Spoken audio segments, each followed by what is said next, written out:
Let's take a look at how to read chord boxes. Reading chord boxes is important because it shows you where to place your fingers on the fretboard. Guitar for Kids with David Aldridge. Take a look at this. This is a chord box.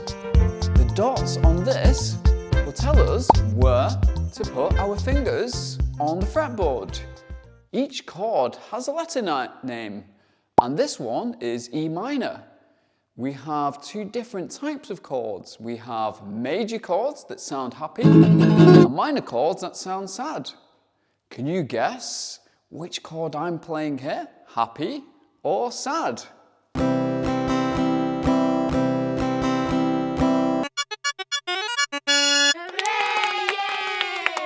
These are the strings and these are the frets and finger numbers.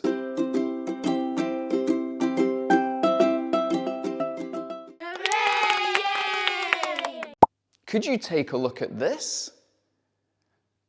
Where are we going to place our fingers?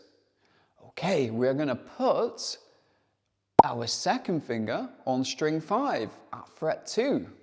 Then we will place finger 3 on string 4 at fret 2 like this. And we want to make sure that the thumb is pointing upwards. And we are using our fingertips to push the string down. Then we take our guitar pick or our hand and we strum the strings like this.